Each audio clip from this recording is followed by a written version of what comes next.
Good evening and welcome. It's a great pleasure to be able to welcome Geoff Dyer with us tonight. Charles Waldheim, who is our Irving Professor of Landscape Architecture, is actually going to do the honors and introduce Geoff. In addition to Charles making the introduction, we're very happy and delighted that Maya Jazanov is also here with us. Maya is the Coolidge Professor of History here at Harvard and an expert on the British Empire. So it's very good that an expert on the British Empire gets to question a man from the empire. So we're very, very happy about that. This lecture, very briefly, is happening, or this conversation is happening under the auspices of the Rouse Visiting Artist Program. And the Rouse Visiting Artist Program is a program that was initiated here at the GSD in the 1980s by the Rouse Company. And it actually enables the GSD to bring a series of artists every semester to the GSD. Originally, it was conceived as, bringing visual artists, but we have been interpreting the term artist more broadly, and we have now writers, musicians, artists of all sorts. I think we are also very happy that, in the last few years, there has been a program here at Harvard called HUCA, the Harvard University Committee in the Arts. And I think that committee has also inspired us to do more things, sometimes in collaboration with HUCA. So this semester, we have had the Japanese textile designer Reiko Sudo here. Tonight, we're happy that Geoff is here. Soon, on the 27th, I think, we'll have Christo, who will be part of our open house evening lecture. Then the Eider Orchestra with a presentation about Ethiopian jazz later on.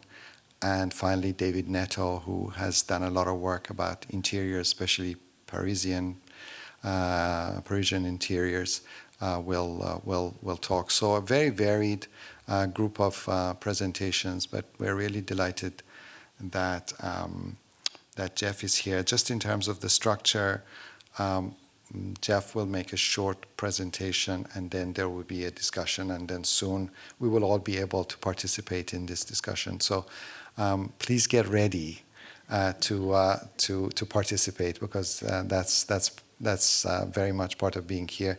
Please welcome Charles Waldheim, who will introduce Geoff Dyer. Thanks, Mohsen.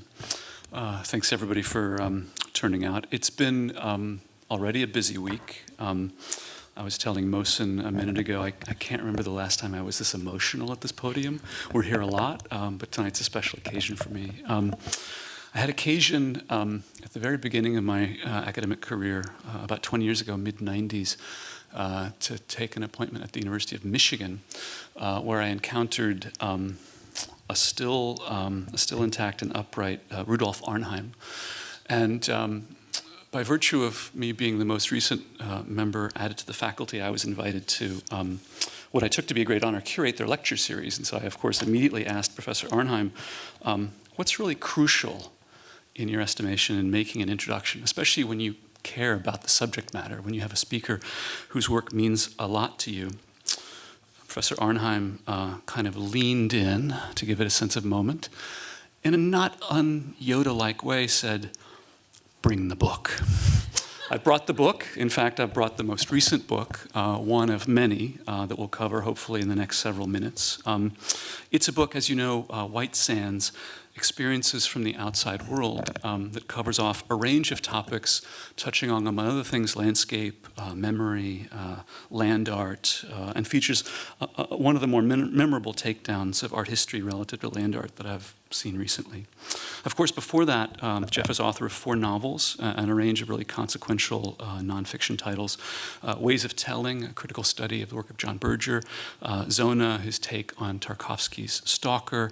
Ongoing Moment, Missing of the Somme. And the penultimate title, Before White Sands, Another Great Day at Sea, which recounted, among other things, the social, if not to say political life aboard a USS carrier underway in the Gulf.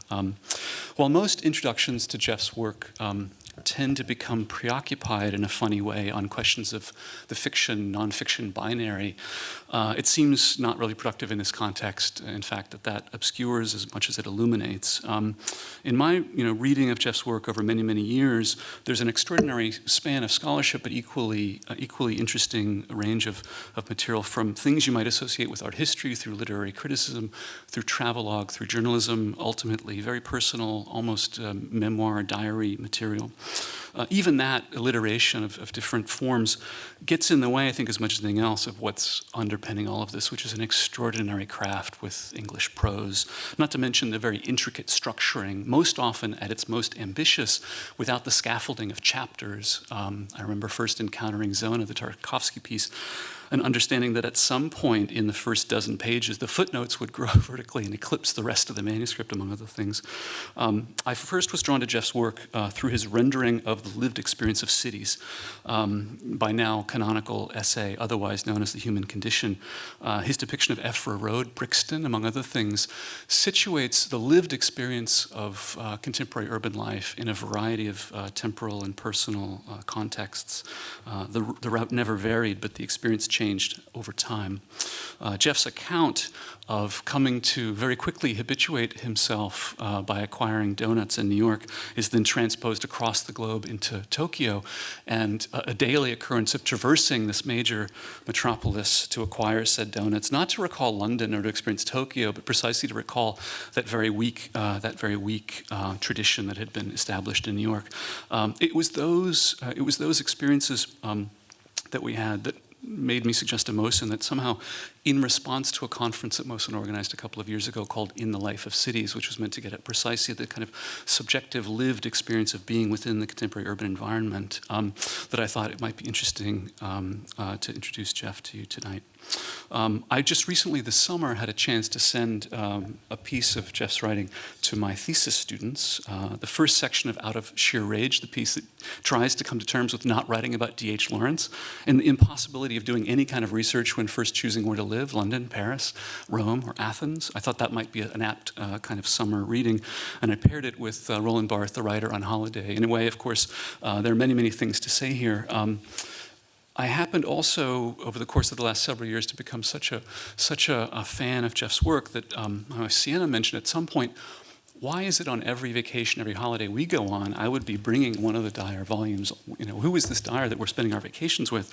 And having exhausted all the available print material, at some point I succumbed to go to secondary material and even interviews and press clippings. And things got really interesting at that point, because I realized maybe a part of the resonance that I found in Geoff's work was that we share a working class background, among other things, apart from what we might differ about. Geoff's mother apparently worked in the school cafeteria, as did mine. Geoff's father was a sheet metal worker, as was mine, and we shared, in a way, a certain moment between the post-war era, a kind of welfare state in which those of us that aspired from the working class, from families that didn't write or read too much to be a part of the academy, to have a viable way forward. Unlike me, however, he studied at Oxford. He's won an extraordinary number of prizes and awards: the Somerset Maugham Prize, the National Book Critics Circle Award, the Lannan Literary Fellowship, the E.M. Forster Award, Wyndham Campbell Prize. He's been named Fellow of the Royal Society of Literature, Honorary Fellow of his alma mater, Corpus Christi at Oxford. He has been elected to the American Academy of Arts and Sciences. He's also, in addition to his practice, maintained an interest in teaching, especially of late, with teaching experiences at Iowa, Texas, Columbia, and most recently with his appointment as writer-in-residence at the University of Southern California. I know that many of us here are very pleased to receive White Sands, because it now suggests that Geoff will be able to finally devote all of his energies to the long-anticipated and long-overdue anthology of pastry criticism. Please welcome Geoff Dyer.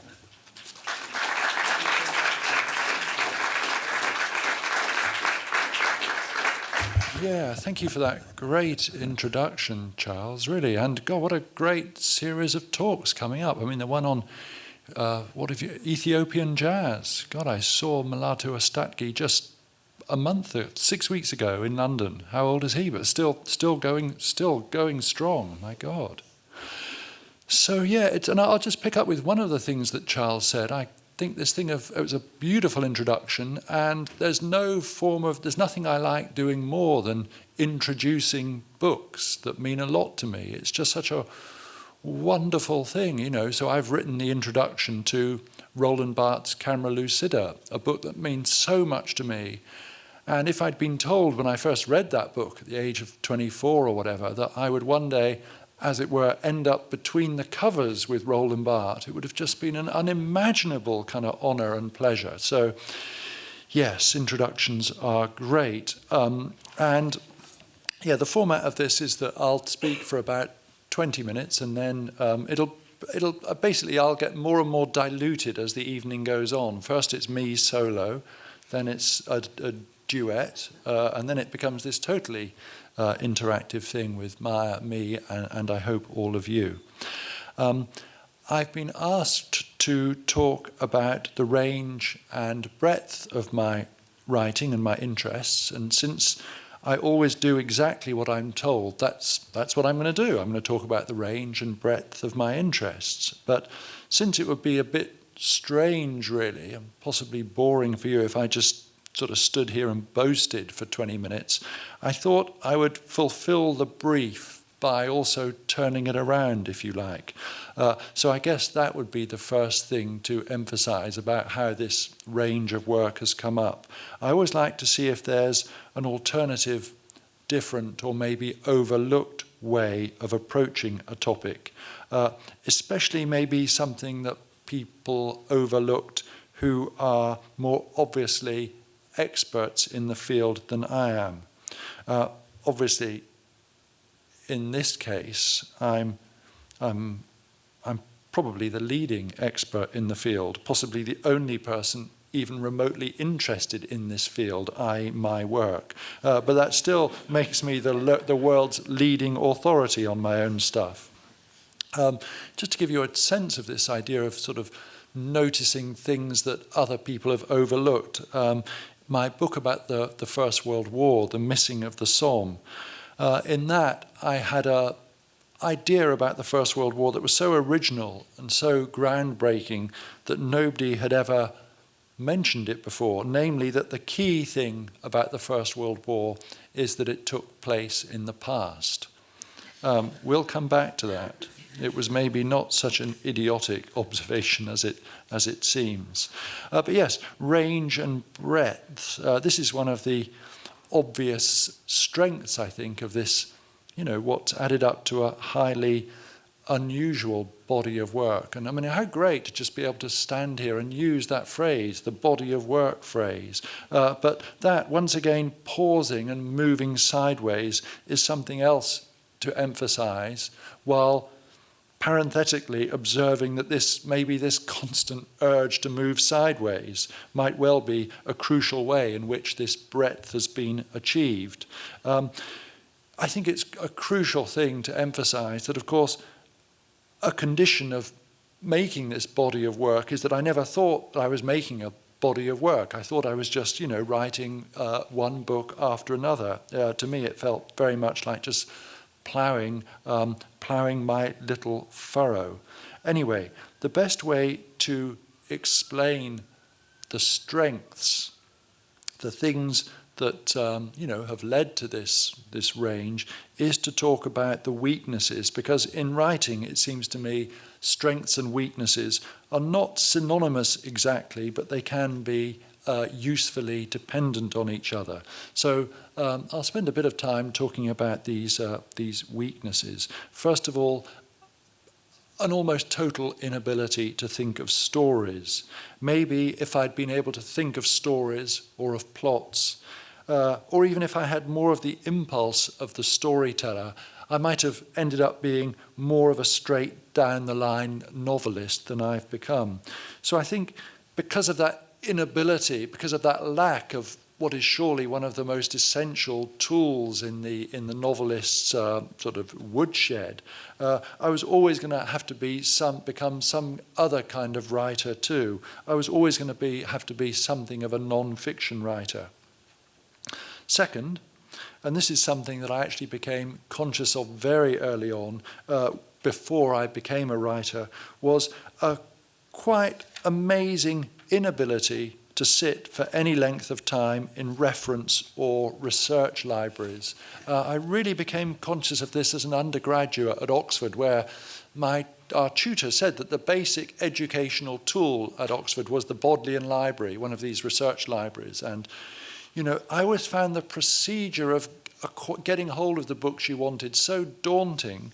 And then when the books finally arrived, I imagine it's quicker now because it's all, you know, on sort of internet thing. But I always found this thing happen. The moment that the books arrived at my desk, at that exact moment, I just had to take a shower. I had to leave, or I had to have a nap, or had to get a cappuccino. I just couldn't stay there. And I always hated that procedure of using reference libraries, which are really such an important part of they're as much a sort of tool of the non-fiction writer's work as being able to think of plots is an essential part of the fiction writers. I mean, third, another thing, which is perhaps hinted at in the second, really a kind of chronic laziness and lack of discipline, which meant that I couldn't force myself to sit in this reference library. I would always succumb to the urge to go and have a cappuccino or a nap or whatever it was. From a very early age, I gave into my weaknesses.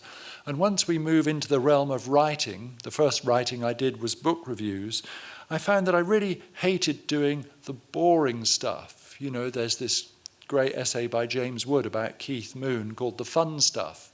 And I found that I just so hated doing the boring stuff. In book reviewing fiction, that meant summarizing plots, you know, and actually when you think about it, if you read quite a lot of, you know, even reviews in respectable places, the amount of time that is spent summarizing the plot, it's really, I found I could never do that.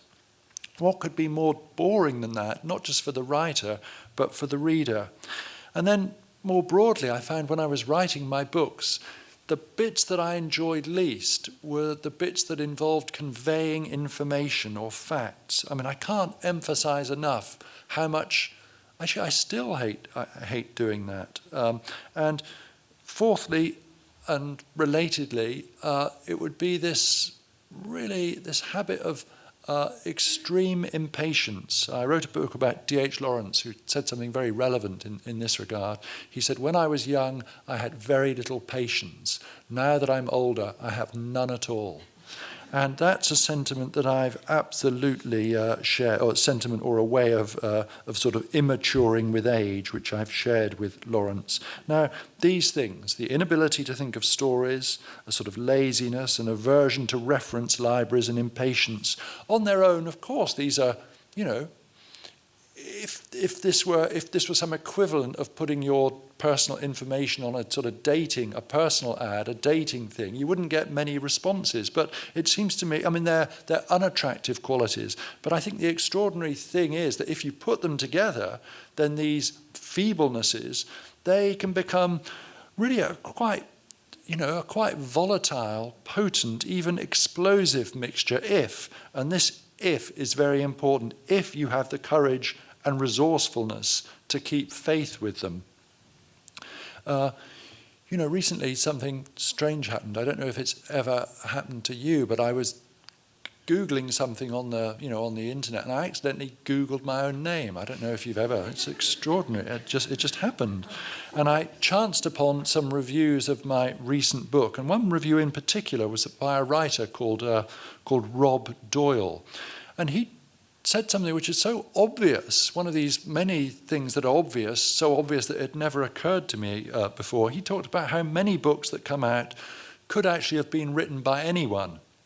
And, you know, it seems that to me in so many instances what the author has going for him or her is mastery of or access to a certain and command of a certain area of material. But the way the material is processed is pretty much sort of identical in each sort of separate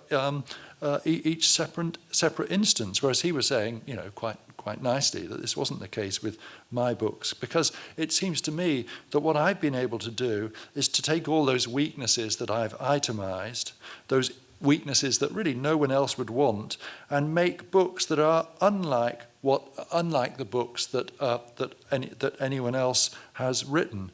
Let's go back to that example of the First World War. There are hundreds of books about the First World War, the strategy, the battles, the this, the that. What's the point of writing another?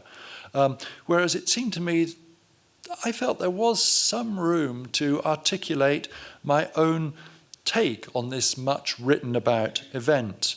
As I said at the beginning, and I had this idea that it took place in the past. Well, that's sort of obvious, but the striking thing for me about the First World War, I began to realize that it seemed in some way to have always taken place in the past. It contrasted very much with my own sense of the Second World War. I was born in 1958, and the Second World War so dominated my childhood. We were all the time either recreating it in our games, or it was being recreated in the culture at large, in comics, films, all this kind of stuff. Let's say it was still alive in the present. It was a kind of a really vital component of the present that I was inhabiting, that is to say in the late 1950s or early 60s. The First World War was never like that. We never played the First World War, if you like, in a way that we played at the Second World War. But it was all around in the form of memorials in Britain, in France, and of course, if you go further afield, it's a world war. You come across all these memorials in really quite small villages in Australia and New Zealand. So it was all my childhood was saturated in the First World War, but it was always in the part. It always felt like part of memory, part of the past, and so I, began to look at ways of trying to articulate that. And it turns out this rather silly idea that the First World War took place in the past was maybe not so silly after all, because from a quite extraordinary stage, everyone was preoccupied with how it would be remembered. And people, you look at the books, Wilfred Owen, Sassoon, Barbusa, all this stuff, there's this endless discussion of how it will be forgotten. People are worried right from the earliest stage that it's going to be forgotten. And this reached some sort of, every year on Armistice Day, as we call it, they recite these lines, which you'll be familiar with, in the morning and the evening and the going down of the sun, we will remember them. So, of course, this was a quite natural result of the kind of huge cataclysm suffered in the First World War, as people tried to, give a kind of sense to this senseless, colossal slaughter. So it comes as a bit of a surprise to discover that these lines for the fallen, they were written by a poet, Lawrence Binyon, and so you ask yourself, when were they written? And you of course you assume, well, sometime in 1918. Well, no. Maybe 1916, after the incredible cataclysm of the Battle of the Somme, and it turns out no, it happens they were written, those lines, they were written by Lawrence Binyon in September 1914. Quite incredible. In other words, this thing about how we're going to remember the fallen, these lines were written before the fallen had even had a chance to fall in significant numbers. So the lines become not we will remember them, but we will remember them. So there's this extraordinary, that seemed to me to be the tense of the First World War. And so to exaggerate things slightly, to put it really in a slightly flippant way, the First World War seemed to be fought in the way we perceive it in memory. It seemed that it was fought in order that it might live up to its memory. Of course, that's not really why it happened, any more than it's the case, as A.J.P. Taylor said, the First World War started because of railway timetables. But I think it's a useful way of articulating our sense of it. The next book I wrote was a book about D.H. Lawrence. There are lots of books about D.H. Lawrence. There are lots of biographies. They're great. They're fantastic. But the fact that they were available freed me from having to do that information stuff that I mentioned that I found kind of boring to do anyway. So it freed me to write a mad book. But there was something appropriate about this, because I think it was in maybe 1915 or 1916, Lawrence finally got round to writing a book that he'd been commissioned to write about Thomas Hardy. It was part of a series of books, and as you know, any successful series depends on each component of the series bearing a kind of resemblance to every other book, so that people know what they're getting. Anyway, what Lawrence wrote was this in a letter to a friend: "Out of sheer rage, I've begun my book about Thomas Hardy. So far, it's about everything but Thomas Hardy."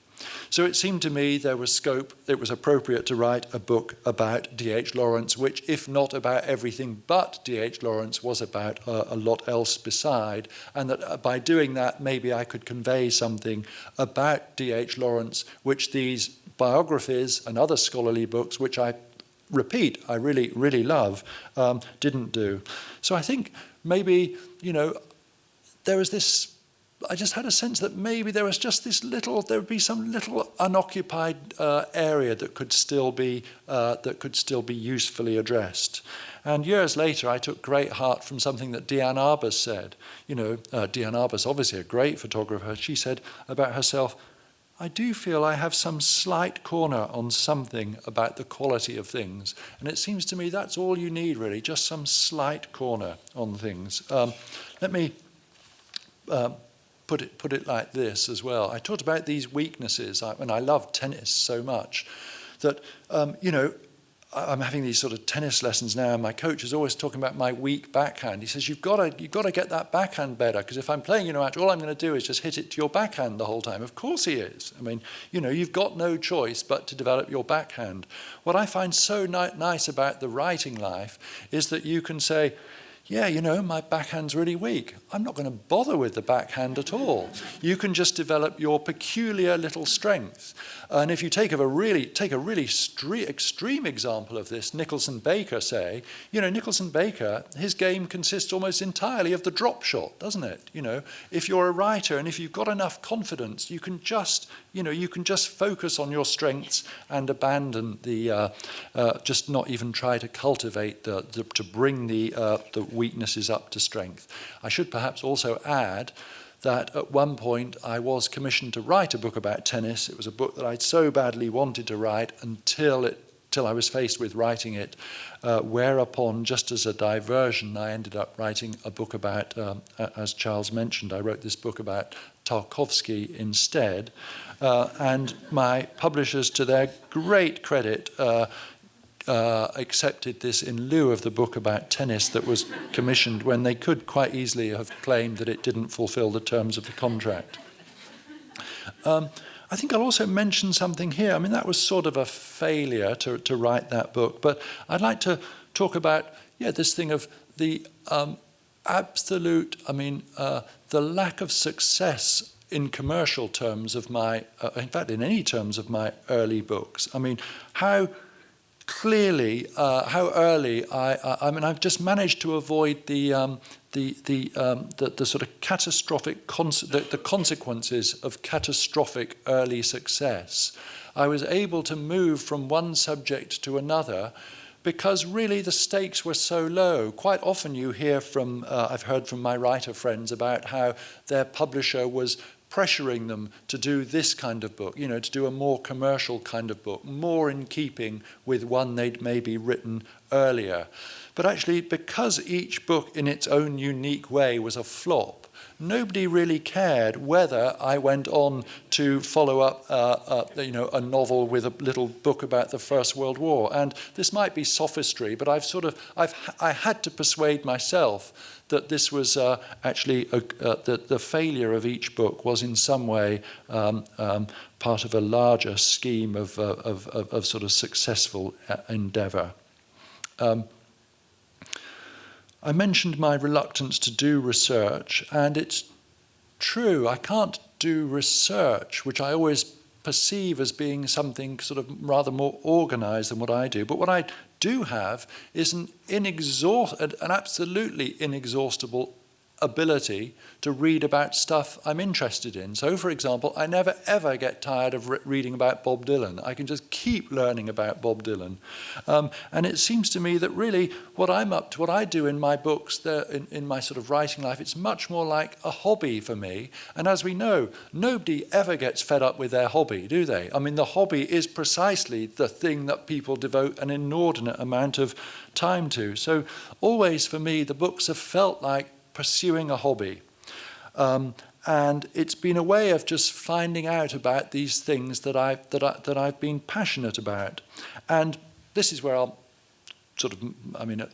we'll move in now to a mention of John Berger. I mean, the way that education typically goes, at least in Britain, at least when I was growing up, it was towards this finer and finer specialism. So I did eight O levels, 3 A levels, then I did a degree in English, and then I didn't do a PhD, the PhD in which you sort of specialize the specialism. Because I found that by the time I'd finished my English degree, I was just becoming conscious of sort of more stuff that I was interested in. One of the people I became interested in, of course, whether it was one of the nice things in Mosin's office, I saw that we have exactly the same editions of Raymond Williams, but even more important than Raymond Williams for me was my discovery at that crucial age, my early 20s, of John Berger, who, of course, was somebody who wrote about such an incredible array of different things, different subjects. But not only that, crucially, he did it in so many different forms. The first book I wrote was a book about John Berger, a really inadequate book, because here was this writer who'd made available all of these different forms, and then I subjected him to this really kind of quite straightforward, timid kind of academic processing. And it was Berger that really gave me the confidence as well to feel that it was possible to go into, areas where you really weren't so, in a sense, you weren't even qualified to write these things, but that maybe you could find out something valuable about them.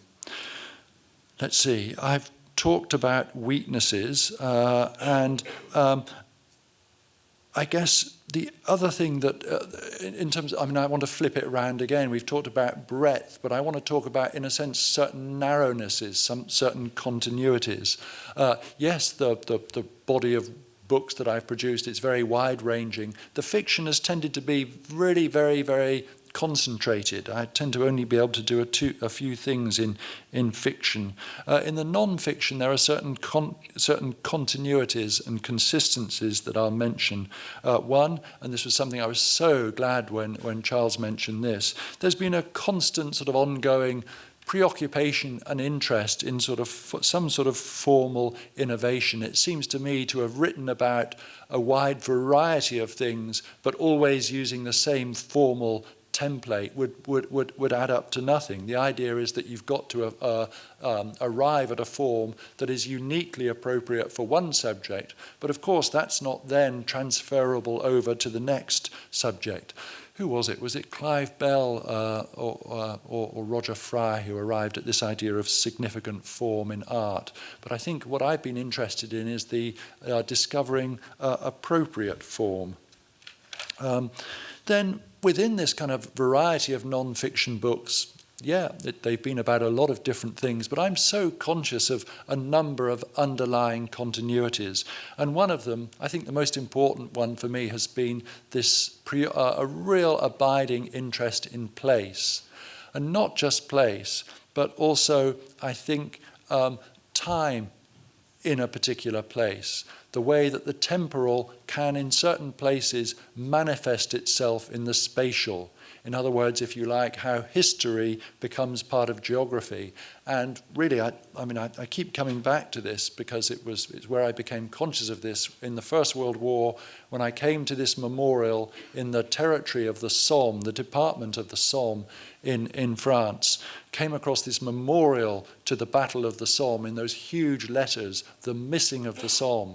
So there it is, this place, this gorgeous landscape, this thing in the landscape, where a historical event was imprinted in the landscape.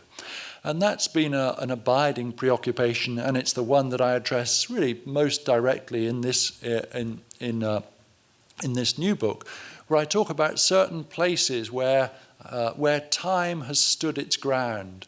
And so, I mean, I've had a I'm always, interested to visit temples, sacred sites, this kind of thing. And it just seemed to me when I went to the lightning field and to the spiral jetty that, yes, of course, you can come to these places. Most people go to them via some sort of interest in art history, let's say. So we're all familiar with this thing of land art, this kind of stuff. But when I visited these places, it seemed to me that it would be so much more interesting to see them if you weren't aware of that kind of stuff.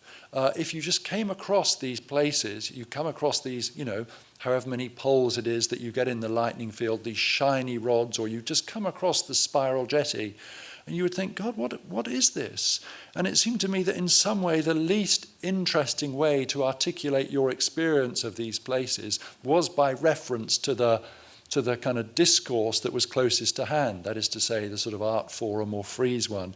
It was much more interesting to look at, to come to them as though they might be some kind of, more recent manifestation or iteration of the kind of thing of the kind of some sort of expression of the power that we feel when we visit those ancient sites.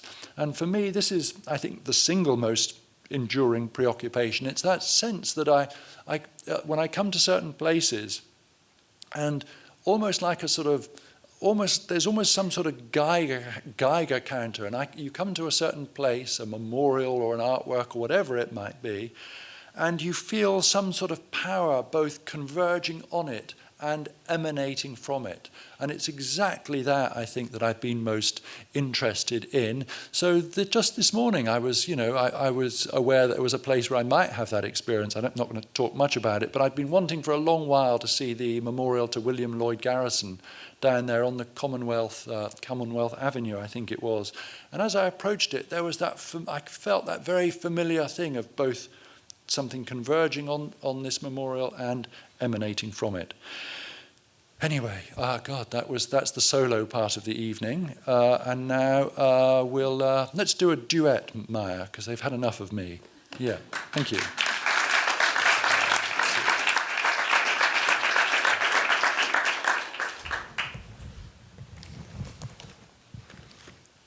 So I think that my role in this is, rather than to dilute Geoff, it's to be the tincture to bring out the flavor, full flavor of his excellence, which you already got a taste of in the earlier remarks. So I know you also spent some time today in the MFA, yeah, where you share, I think, a liking for my own favorite painting, which is the Gauguin triptych.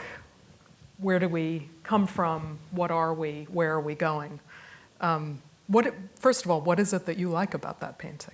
Which I think you only just got to see in the flesh recently. When I first came here to see it, it was out on loan, and there's that, that seems to me a not uncommon experience. You arrive at a place with just one day at your disposal, and that's the day the museum's closed. Anyway, it was out on loan somewhere. But then, weirdly, I did catch it in Chicago when it was out on loan somewhere. So I've seen it before. I guess I like the hugeness of the claim that Gauguin makes for this painting. Just the scale of the questions that he's posing. So I was on my way to Tahiti to try to sort of see I went to Tahiti to try to step into a Gauguin painting. That didn't happen. But yeah, it's there is something I would like to say here. So yeah, I'm always up for that. I wanted to see this painting really badly. It was incredibly disappointing for me that it wasn't there when I went. But life has this way of kind of rewarding you with other things. I did see a painting that I'd never heard of, which turned out to be so crucial to what I was wanting to see. It was Elihu Vedder's The Questioner of the Sphinx, a painting I'd never even heard of before, and that was there. So I think that's a not uncommon experience. God, I thought and with for one moment you were going to unveil. At considerable personal expense, we've got Gauguin's. With the humility that is, of course, characteristic of scholars of the British Empire, I thought of using this Gauguin painting and phrase as a frame for asking you some questions about where you come from, what you are, and where you might be going. And on the first point, where do you come from, you talked extensively this evening, of course, about the role of history. And I know that in recent years you've said that history is the thing that you like reading best, maybe even the only thing that you like to read. Now, is that because it saves you from having to do the research yourself and load it onto people like me, or what is it about history that is drawing you to it? Yeah, I guess it's. I mean, there's one way that I can answer this negatively, in that the flip side of all this history that I like to read is I read fewer and fewer novels now, because I feel that if I want some information, I don't need the added entertainment value of a novel. I'd rather just get the get it sort of directly. So that there's that, and also I really don't particularly need to read the kind of books I can write. But since I'm absolutely incapable, we were talking earlier about, I'm incapable of burrowing away in an archive the way that, Robert Caro is still doing, age 80. I like to read books like that. And so I feel it's almost more just, it's part of the, weirdly, it's a kind of, it's in keeping with the impatience thing. So I've become impatient with some of the aspects of fiction reading, which I used to like. But at the same time, that patience manifests itself in an ability now to read these sort of, 800 or 1,000 page history books. And one of the strange things for me is that, for all of us, I think, is weirdly it takes no longer to read a 1,000-page book once you get into it. That's the crucial thing, than it does a 400-page book. Because at a certain point, if you're reading, say, Richard Rhodes' The Making of the Atomic Bomb, my God, you just cannot, you cannot tear yourself away from it. There's a downside of all of this. If you're not writing a book about that subject yourself, you retain incredibly little of it. The only way to unless you're young, so you should do a lot of reading now, you younger people, while it sticks, is the only way you can sort of absorb all this stuff is if you're then reprocessing it yourself in some way. So it's a rather pointless activity, actually, reading all this history. I often find the same myself. But I'm struck on this point about history versus fiction because you are often characterized as a writer who crosses the lines of fiction and nonfiction, and you have a nice passage right at the beginning of White Sands where you say, really the difference is only that stuff can be made up and altered. You change your name, there it is. That's fiction. But I was thinking about this a lot in the context of writing a book myself, as you know, about the novelist Joseph Conrad, and trying to think about where the lines between history and fiction fall. And it struck me that the difference isn't really so much one of fact, because we're all postmodernists now, so much as it is one about point of view. That is, a historian will never go where a source can't lead her or him, and a historian essentially refuses to go inside somebody's head.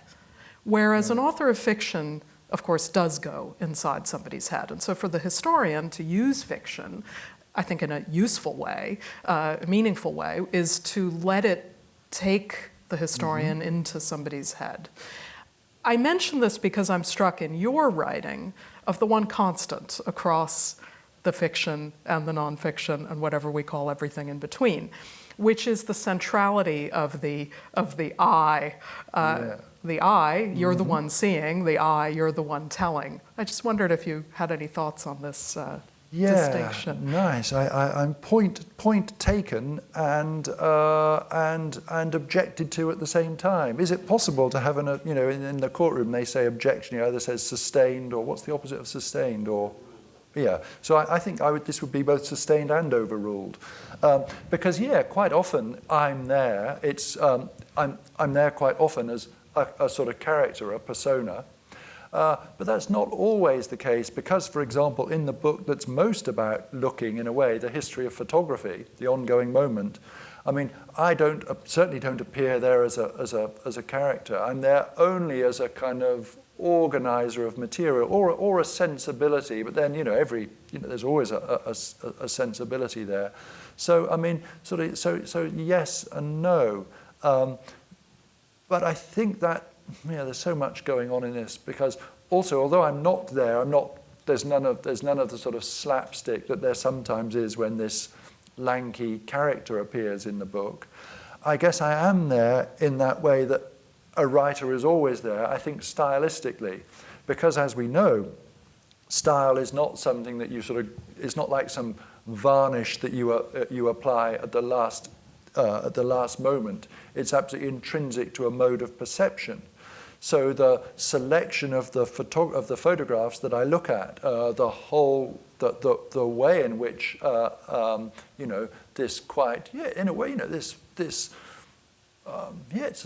it's a kind of history book in a crazy sort of way, but it's also so at every level it's so infused with my sensibility, I guess. But the crucial thing about that sensibility, to go back to something that was said earlier, is that it's a person from outside the world of photography looking at it and noticing things.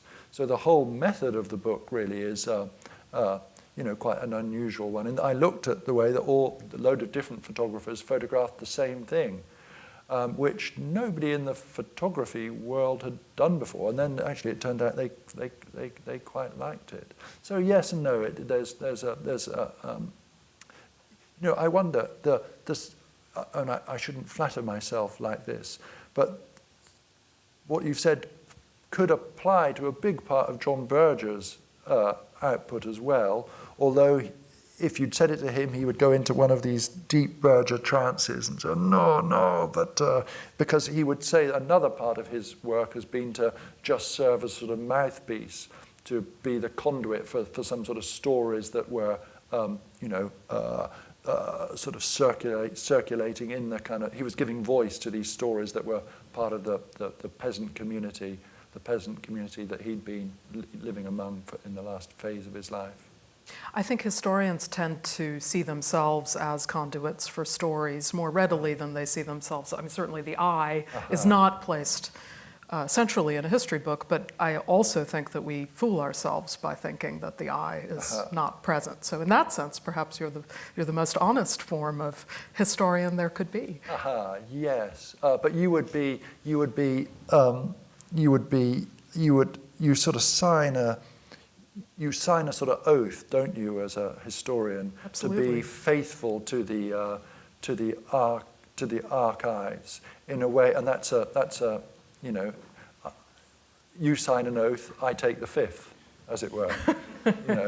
I really, but I really should add that what I'm doing is not at all like the James Frey type stuff, because I'm not making any claims for, I'm not saying this stuff is based on a real life story, so nobody feels cheated like that. Also, I just wonder if, because of I wonder if, you could probably answer this question better than me, I wonder if that oath that you sign, or the covenant, or whatever you want to call it, I wonder if that ends up being formally limiting or binding as well.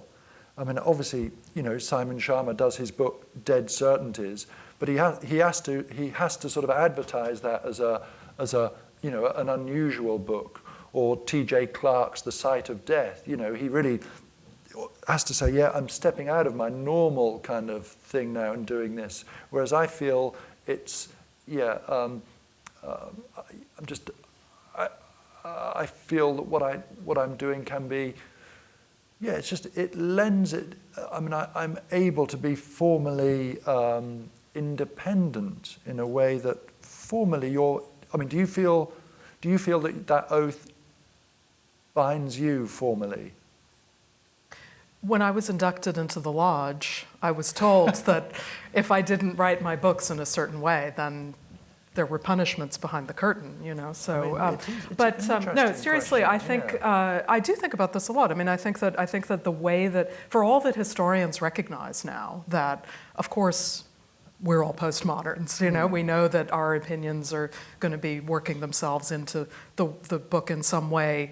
Objectivity as a goal is we will never arrive at that. So I think we all accept that in certain ways, and yet formally we hide that as much as we possibly can, and we hide that as much as we can in narrative modes that resemble more than anything Victorian novels of a certain kind, with a kind of omniscient narrator and a bunch of characters doing their different things, and the sense of a sort of ordering master behind the scenes. And of course, we also lard them down with footnotes, which give them this illusion of objectivity. So I think that it's a case where the form of the writing of history needs to catch up a little bit with the mode of approaching history, and this is what I've learned from reading your work. On the other hand, though, you see, I would feel so obviously cheated and let down if your book, any book by you or your colleagues, turned out to be less than reliable in that regard. Whereas, for example, the book that I'm just sort of finishing now, it's a little book about the great photographer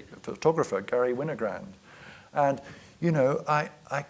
so it's about Garry Winogrand, the photographer, and I always have this little book that I fill with sort of, like all writers do, instructions to self. And I keep saying to myself, don't write a book that some photo historian could write. And then I write other things saying, remember, don't write about the photographs. Or the most extreme one was, NB, it's not about photography. Whereas, you really could be, you would almost have to write a book like, you could only do that under a pseudonym, if you like, I think. Yeah? Whereas people just sort of expect it's going to be a bonkers book, but by me. So speaking of form, we've done Where Do You Come From? History. Yeah. What are you? Well, tennis. This seems to be a major preoccupation, but actually I have a point about form on this. You've written about tennis, you play ping pong a lot. Actually, you haven't written about tennis, I take that back. You've played a lot of tennis and deliberately not written about tennis. Yeah. You play a lot of ping pong, you've written about jazz. These are contrapuntal forms. Oh, nice. Right? Yeah. But you also, of course, are very interested in the ongoing moment, place, permanence, lack of contrapuntal form. That's the Charlie Rose one. Your thoughts? I actually now have arrived at an explanation of why I think I failed to write the tennis book. And it is to do precisely with this one of form, that with every book in the past, I've arrived at a form that was appropriate to the subject, as I was boasting and bragging earlier. And I think I failed to write the tennis book because I just couldn't arrive at a form for it. I just couldn't come up with a tennis-like form. So that's why I think I failed to do that. But then in terms of to extend the contrapuntal thing into a kind of more general thing of restlessness versus staying put. I mean, it's I really think that a condition of all this variety of the writing is that I physically lived in different places as well. And to extend that to the sort of, there's obviously a sort of corollary of that with form, of not, I suspect I wouldn't have been able to write in as many different forms if I'd not physically moved around places as well. That's just my sort of thought about that. But I like the idea that there's something about the contrapuntal form which is which I haven't been able to get to grips with, in fact, because jazz, although it's a group thing, of course, it's a sort of ensemble thing, there is that crucial component of jazz, the thing that Louis Armstrong brought to it, to make it a soloist's art. And actually, you know, that's what I've been able to do. I've been able to do these sort of solos. And another way in which perhaps let's talk, there's this relation, there's the contrapuntal thing, there's, you know, it's competitive, that kind of stuff.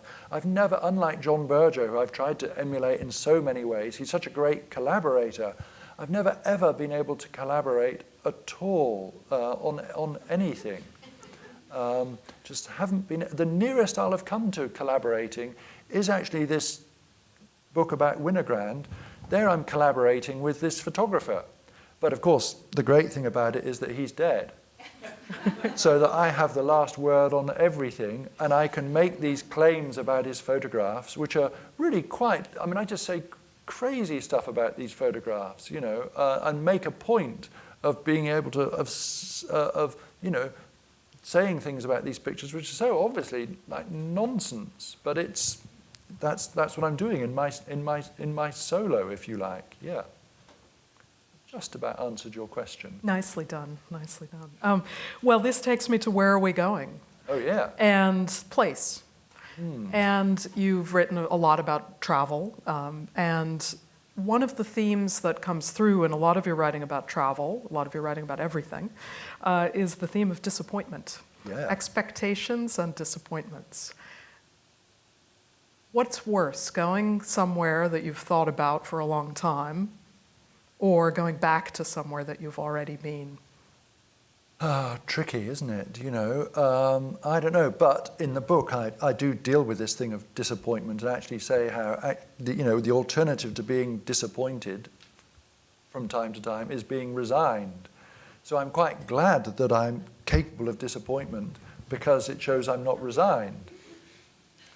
A recent disappointment, though, I was in Australia and I'd been asked by the New York Times magazine to write something for their Voyages issue, and I said, I haven't got time, unfortunately, so I couldn't do it. Then when I was in Australia, I realized what I should have done. I should have gone to this great place, Lake Disappointment. And I could have gone there, and would it have been a terrible disappointment if I hadn't been disappointed by it? It just seemed to me it was a place that just was calling me. I really hope I get a chance to go back to it at some point and really make a pilgrimage to this place dedicated to the experience I've had so often.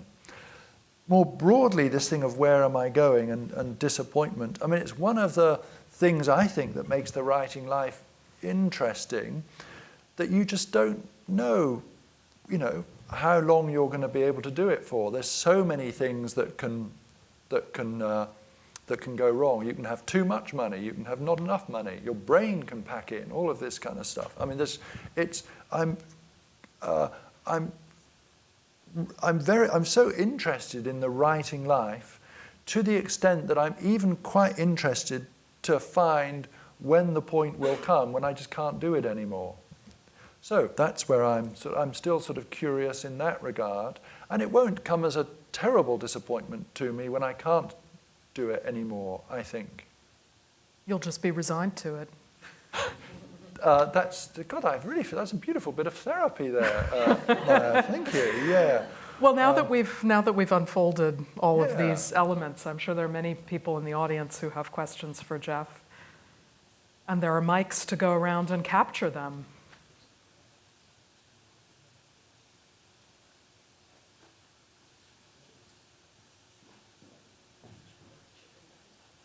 Let's see. I have two questions. Questions or comments or thoughts. One is about the state of blindness that you started to blindness. Oh, yeah. Maybe I'm framing not on a Saramago way. And the other one has to do with humor. Blindness, I found it fascinating the way that you said that you decided even not to read about the spiral jetty. You just wanted to embrace the experience while being there. And I find it fascinating in our culture, particularly in our school, when we tell the students that the thoughts that we have, somehow they follow a certain genealogy, and we should learn about things in order to develop a critical thinking and a position relative to something. But what you alluded to was the fact that if you don't know, we don't create preconceptions, it doesn't, maybe I'm speculating. So I would like to know more about this state of blindness. And the other one, relative to humor, I'm Portuguese, and we have very silly jokes and about, amongst other things, about sex and all these things. But when I arrived here in the US and I started to tell these jokes, no one was laughing about those.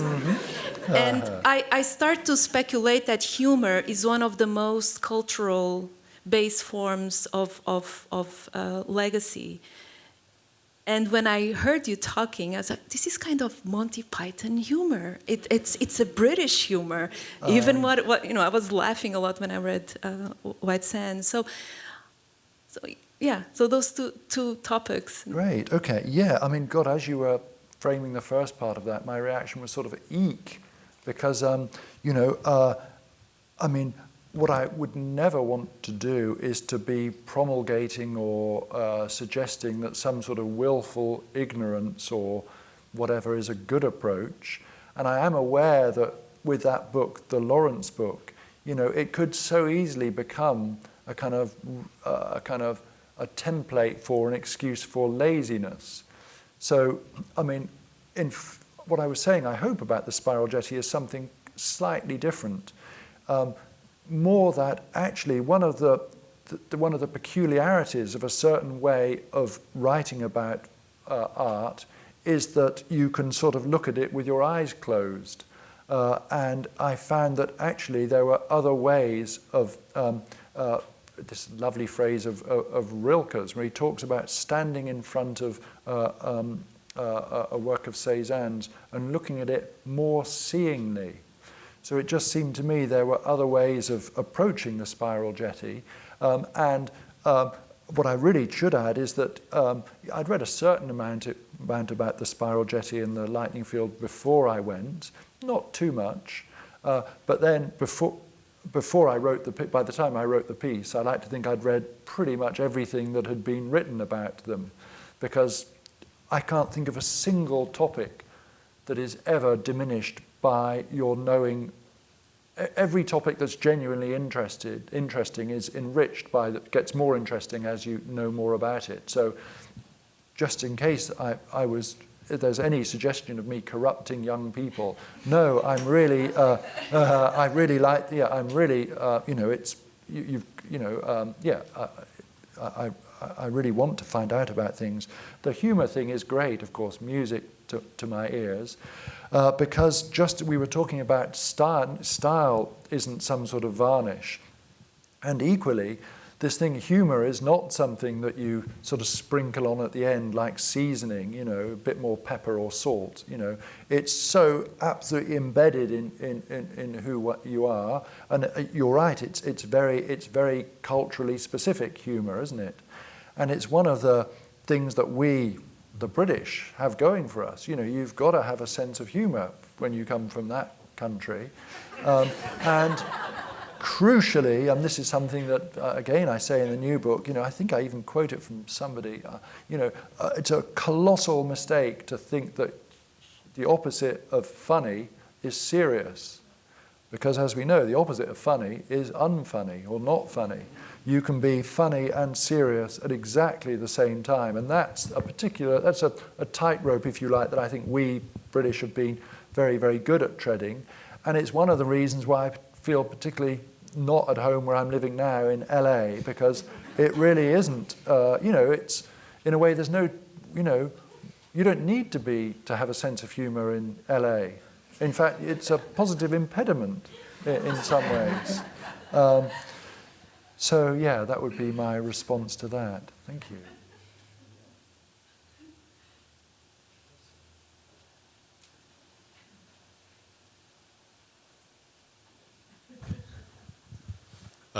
Usually when I ask questions at lectures, I either get nervous and end with an ellipse and ask for your thoughts, or end up asking advice, which always sounds pedantic, but I'm going to do both, I guess. I'm a student, and I'm increasingly interested in breaking the rules, I guess, or in doing work, doing writing, as it were, even if it's not writing, not necessarily about something, but I guess about myself, because that's the only thing that I know about.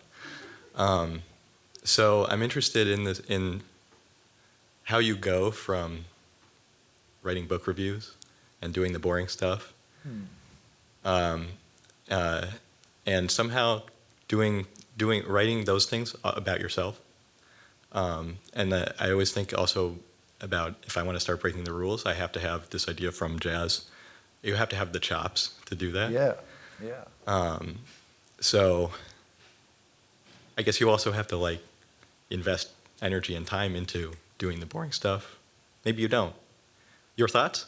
Yeah, okay. No, you're absolutely right. I think that kind of prolonged apprenticeship of, developing the chops is so important. Yeah. So it would be a mistake to start being very wayward too soon, I think.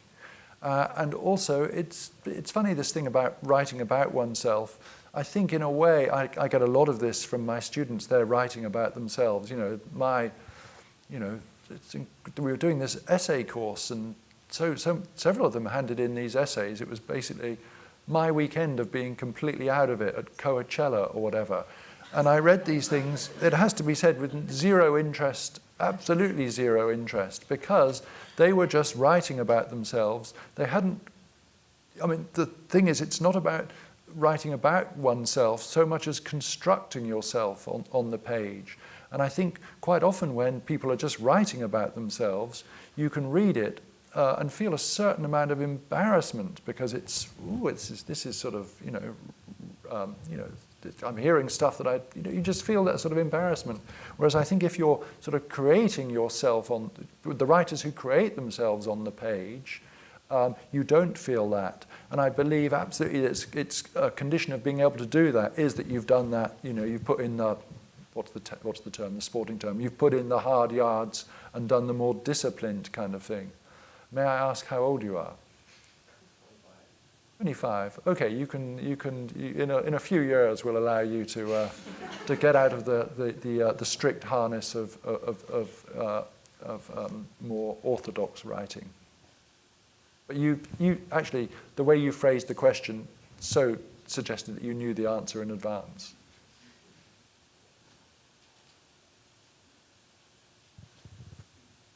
First of all, I just want to thank you for your books. Thank you. And then I'm wondering, when you say you couldn't arrive at a form, how do you arrive at a form?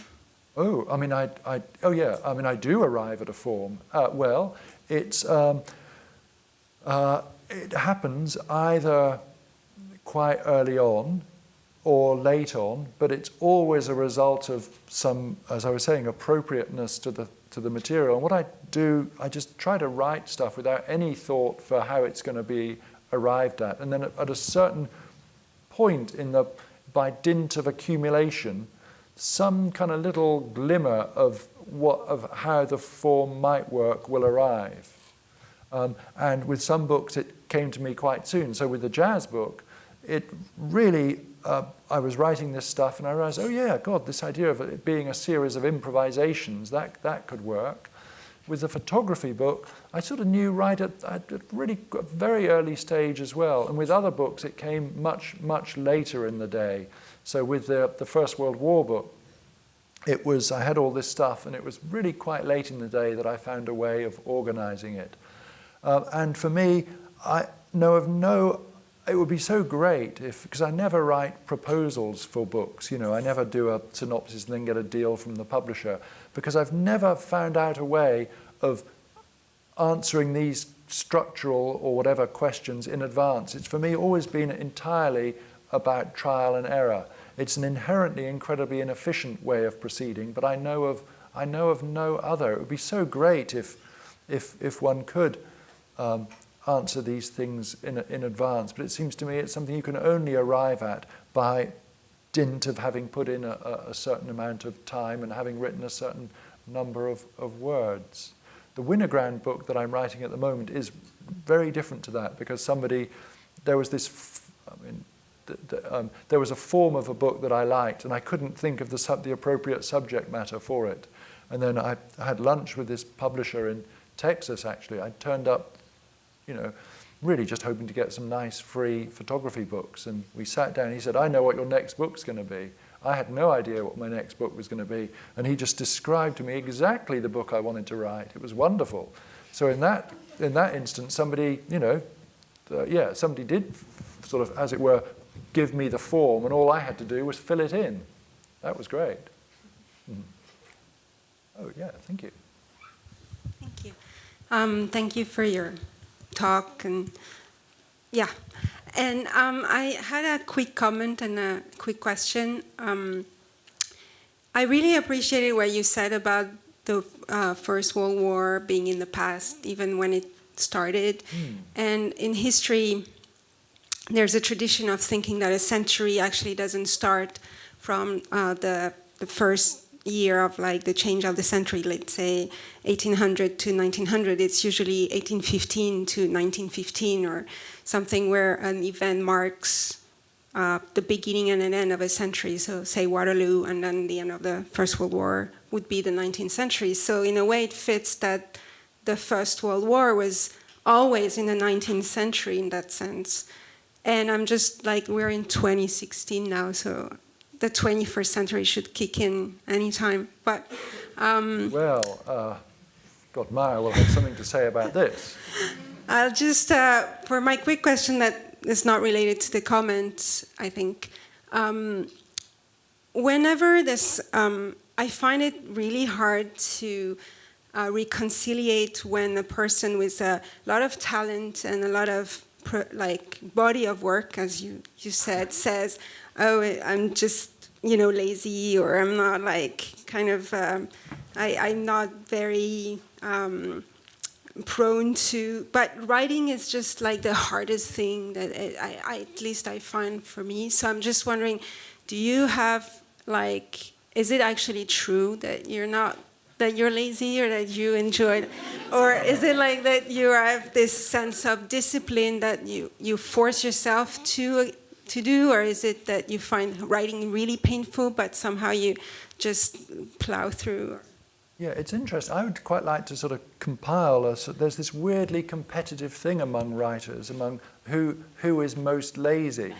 So, for example, my friend John Lanchester, who's really so productive, in his book, Family Romance, he talks about how chronically lazy he was. I mean, James Wood, I was with him recently, he was saying just how lazy he is. So I think it's this weird thing that all writers feel they're lazy, and I think all writers have a great urge to do nothing. I mean, this is something I've said before, but it seems to me to say something crucial about writing. I know a number of musicians. Musicians, they wake up in the morning, and what do they want to do? They can't wait to play music. They just love it. They love to play music. Writers, unless you're somebody really weird like John Updike was, or maybe, a few, writing, you wake up in the morning and, oh no, not writing. Let's have another coffee. And it's just this postponing the day, when the moment when you're going to get into this thing. And then, of course, it's great when you're into it, but it just has this, it fills you with this dread in a way that music certainly doesn't. Because I think the nice thing about music, you can just sit around, you get stoned with your friends, and you're jamming, that kind of stuff. It really doesn't. So I think it's all of that I'm saying is is true. That I do have this sort of sense of being, but there are particular parts of this is what I was saying earlier, there are particular parts of the writing process which I have such an aversion to that I found a way of skirting around them, I think. There was another, but I do disagree with what you were saying about I mean, it seems to me that the 20th century sort of begins in 1914 or 1918, wouldn't you, Maya? Well, there's a world of difference between 1914 and 1918, right? Isn't it? Absolutely, yeah. A whole century in those 4 years, yeah. But yeah, so do you think it starts 1914 or 1918? 1918. 1918, me too. And then it extends up until? Well, one could say 2001. Yeah, or 1989 when the Berlin Wall, I'd push it further. Yeah. Yeah. Anyway, it's like that you remember that great exchange in Dead Man Walking when one of the guards says to one of the nuns who's looking after Sean Penn, you know, in his last days, he says, "An eye for an eye and a tooth for a tooth."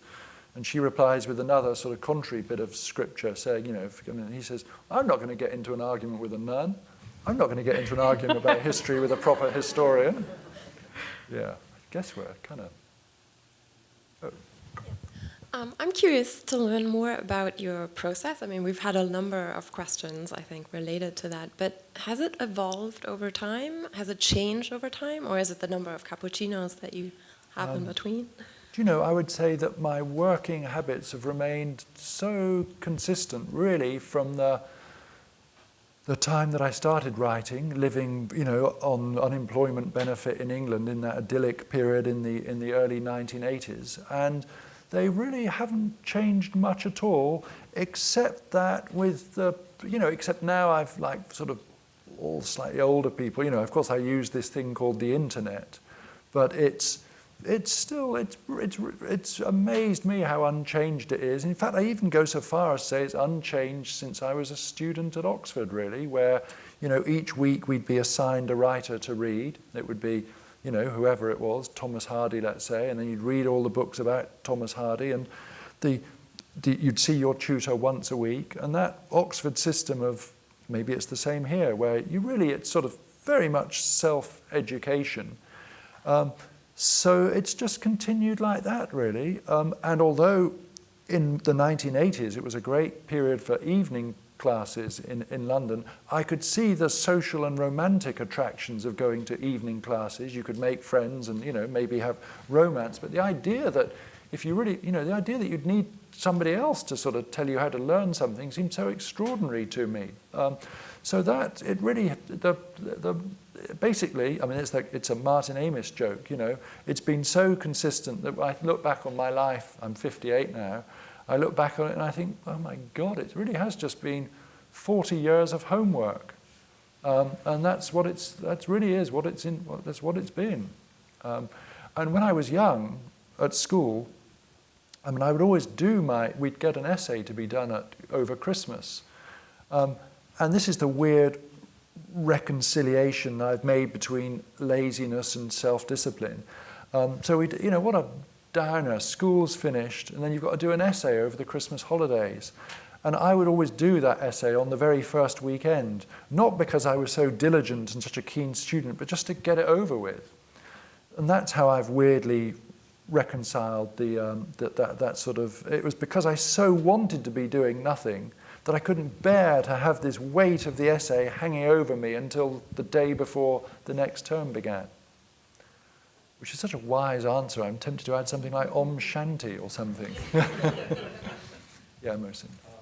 Geoff, before we go, it would be great if you can give us a few words about John Berger, because you've mentioned John Berger a few times, and of course now working on photography. I mean, there's a lot of parallelisms in a way in terms of areas of interest, but of course the approach seems very, very different. So will you say a few words about John Berger? Sure. Because I think John Berger is making a comeback. He's making a comeback. Yeah.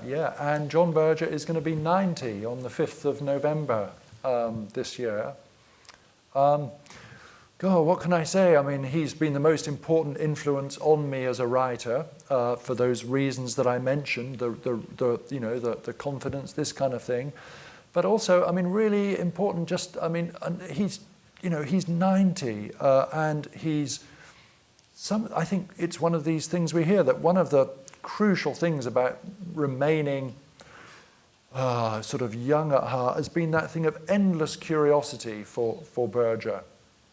And I've just found that so, I mean, even to say it's inspiring is to make it too much of a cliche, but the idea that you can have this life of just constant inquiry and finding out, and that it should be so much embedded in your lived life rather than just some sort of thing that happens at the desk, as it were. I mean, I could talk for ages about that, but what I'd sort of like to sort of conclude by saying it's just so, one of the great fortunes of my life, I think, that the first great writer I met was the writer I most loved, John Berger, who's also ended up being like one of my incredible friends and one of the most incredible human beings you could ever meet. And if I think of the qualities now that I would ascribe to John Berger, they would be ones that, weirdly, that my parents valued so much. Just this incredible capacity for kindness, generosity, reliability, all of this kind of stuff. And it's so different to the typical experience whereby there's this writer that you really admire, you might him or her, and then in one way or another, maybe in many ways, it turns out to be really, incredibly disappointing. Whereas I feel that with Berger, he's really willed himself to become it sounds so bland this, but to become the nicest person possible. So the most important thing that he did for me was to completely do away with two things. One, the opposition between writing either for an audience of your fellow specialists, in which case it's of incredibly limited interest, or for a wide audience, in which case it's all being dumbed down. He completely did away with that distinction so that something like his book about Picasso will be read either by the scholar of Picasso or somebody who's never seen Picasso's work, because there'll be such insights. But the more important distinction than that he's abolished is the famous one of Yeats, who talked about perfection of the man or the work. And for Berger, his development as a writer was really so bound up, I believe, with his becoming, in a pretty traditionally sort of understood way, of the best person he could. Lucky me that I met him, not to name names, but not say V.S. Naipaul, for example, who I think has not trod a similar path to Berger, it's fair to say, like that. Geoff, thank you very much. It's been really wonderful. Thank you all. Maya. Thank you, Maya. Thank you all very much.